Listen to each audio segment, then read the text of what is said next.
Hi guys, welcome back to our channel. இன்றைக்கி video நம்ம எதை பற்றி பார்க்க போகிறோம்னா, டெலிவரிக்கு நம்ம எப்படி ப்ரிப்பேர் ஆகணும், ப்ரிகாஷனாக நம்ம என்னென்ன பண்ணோங்கிறது அந்த வீடியோ டீட்டெயிலாக பார்க்க போகிறோம். சரி வாங்க வீடியோக்குள்ளே போகலாம். ஃபர்ஸ்ட் வந்து பார்த்தீங்கன்னாக்கா, டெலிவரிக்கு முன்னாடி வந்து பார்த்தீங்கன்னாக்கா முக்கியமான விஷயம் வந்து ஹாஸ்பிட்டல் பேக் வந்து ரெடி பண்ணி வச்சுக்கிறது.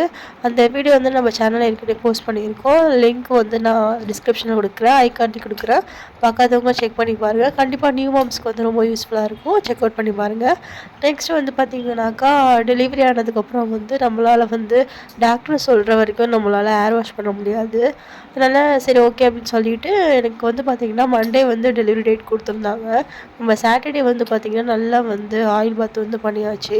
ஆனால் ஹஸ்பண்ட் தான் வந்து பார்த்திங்கன்னா மசாஜ் பண்ணி விட்டாங்க.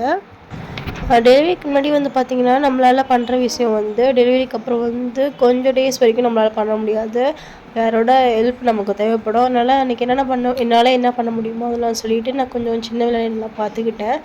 அதேமாரி தான் வந்து பார்த்திங்கனாக்கா ஃபுட்லேயும் ரெஸ்ட்ரிக்ஷன் கொஞ்சம் இருக்கும்.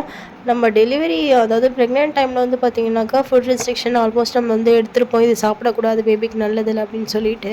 ஆனால் டெலிவரிக்கு அப்புறம் பார்த்திங்கனாக்கா அது ரொம்பவே இதுவாக இருக்கும். ஏன்னா ஏதாவது சாப்பிட்டோம்னாக்கா ஏதாவது பேபி வந்து பால் கக்குவாங்கன்னு சொல்லிட்டு கொஞ்சம் பயம் இருக்கும். அதனால் என்னென்னு பார்த்தீங்கன்னாக்கா, டெலிவரிக்கு முன்னாடி நாள் வந்து எனக்கு வந்து ஃபாஸ்ட் ஃபுட் சாப்பிடணும்னு சொல்லிட்டு கொஞ்சம் கிரேவிங்காக இருந்தது. ஹஸ்பண்ட்ட சொன்னேன். சரி ஓகே, அது டெலிவரி முடிச்சதுக்கப்புறம் சாப்பிட முடியாதுன்னு சொல்லிட்டு அவங்களும் வாங்கிட்டு வந்தாங்க. அன்றைக்கி நைட் வந்து பார்த்திங்கனாக்கா அதை நம்ம வந்து சாப்பிட்டோம். கொஞ்சம் ஹெவியாக இருந்ததுனால வந்து பார்த்திங்கனாக்கா நைட்டு 10 மணிக்கு மேலே வந்து நானும் ஹஸ்பண்டும் வந்து வாசலில் சும்மா வாக்கிங் போயிட்டு இருந்தோம். அன்றைக்கி நைட்லாம் வந்து பார்த்திங்கனாக்கா, அதாவது சாட்டர்டே நைட்லாம் வந்து தூக்கமே இல்லை. சண்டே வந்து பார்த்திங்கன்னா என்னோடய அண்ணன் வந்துட்டான் டெலிவரிக்காண்டி. அண்ணன், அண்ணி, பசங்களாம் வந்தாச்சு. காலையில் வந்து பார்த்திங்கனாக்கா கிட்டத்தட்ட பார்த்திங்கன்னா இது வந்து 6:30 மணிக்கிட்ட தான் டைம் இருக்கும். அந்த டைமில் தான் வந்தாங்க. நானும் பாப்பா, அண்ணன் பொண்ணு எல்லோரும் விளாண்டுட்டு இருந்தோம். கொஞ்சம் டைம் வந்து ஸ்பெண்ட் பண்ணிக்கிட்டு இருந்தோம். அப்புறம் சண்டே வந்து பார்த்திங்கனாக்கா என்ன சாப்பிட வேணும்னு சொல்லி அம்மா வந்து கேட்டாங்க. எனக்கு வந்து பார்த்திங்கனாக்கா அந்த டைமில் தோணுச்சு வந்து பார்த்திங்கனாக்கா கீ ரைஸும் வந்து அப்புறம் வந்து பார்த்திங்கனாக்கா சிக்கன் கிரேவியும் வந்து நான் தோணுச்சு. அதெல்லாம் கேட்டிருந்தேன். பட் வந்து அன்றைக்கி வந்து பார்த்திங்கன்னா அம்மா சமைக்கலை, என்னோடய அண்ணி தான் சமைச்சிருந்தாங்க. நல்லாவே இருந்துச்சு, நல்லா சாப்பிட்டோம். அந்த டைமில் வந்து கீ ரைஸ்லாம் வந்து பார்த்திங்கனாக்கா ரொம்ப சாப்பிடக்கூடாது. பட் நான் வந்து கொஞ்சம் லிமிட்டடாக தான் சாப்பிட்டேன், ரொம்பலாம் சாப்பிடல. சாப்பிட்டுட்டு தூக்கம் போட்டாச்சு.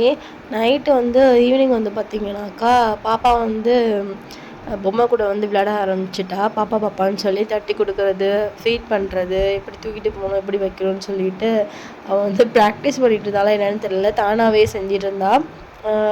பார்த்திங்கன்னா பாப்பா கூட வந்து அடிக்கடி வந்து பேசுவாள். பட் வந்து பாப்பா பிறந்ததுக்கப்புறம் எப்படி வந்து அவள் கூட கம்யூனிகேட் பண்ண போகிறா, எப்படி இருக்க போகிறாங்கன்னு தெரில. பட் டெலிவரி முன்னாடி வரைக்கும் வந்து பார்த்திங்கனாக்கா ஒரு நல்ல ஒரு எப்படி சொல்கிறது, ஒரு நல்ல ஒரு கனெக்ஷன் இருந்தது. பாப்பாவுக்கும் வந்து குட்டிக்கும் வந்து சரி ஒரு நல்ல கனெக்ஷன் வந்து இருந்துச்சு.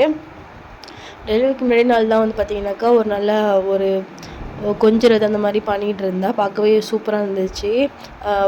பேபி பிறந்ததுக்கப்புறம் இந்த மாதிரி இருப்பாளன்னு தெரில. பட் அந்த டைமில் வந்து பார்க்கும்போது ரொம்ப நல்லா இருந்துச்சு, மனசுக்கு ஆறுதலாக இருந்தது. நெக்ஸ்ட் வந்து பார்த்திங்கனாக்கா சாட்டர்டே நைட்டும் வந்து தூங்கலை.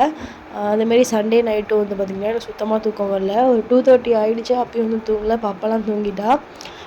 டெலிவரிக்கு அப்புறம் வந்து பார்த்திங்கன்னா ஒர்க் பண்ண முடியாதுன்னு சொல்லிட்டு நான் ஹஸ்பண்ட் வந்து பார்த்திங்கன்னா அந்த டைம்லேயும் வந்து பார்த்திங்கனாக்கா ஒர்க் பண்ணிகிட்டு இருந்தாங்க. பெண்டிங்கில் கொஞ்சம் ஒர்க் இருக்குது, முடிச்சுட்டு நம்ம வந்து அதுக்கப்புறம் ஃப்ரீயாக இருக்கலாம்னு சொல்லிட்டு அவங்களும் ஒர்க் வந்து பார்த்துட்டு இருந்தாங்க. டெலிவரி நினச்சா கொஞ்சம் பயமாக தான் இருக்குது. ஆல்ரெடி சி செக்ஷன் பண்ணியிருக்கோம். பட் இருந்தாலும் கொஞ்சம் பயமாக இருக்குது. நெக்ஸ்ட் வந்து பார்த்திங்கன்னா டெலிவரி வ்ளாக்லாம் வந்து நம்ம சேனலில் போஸ்ட் பண்ண போகிறோம். அதை பார்க்கறது மறக்காமல் சப்ஸ்கிரைப் பண்ணிக்கோங்க. நெக்ஸ்ட் வீடியோவில் பார்க்கலாம். பாய்.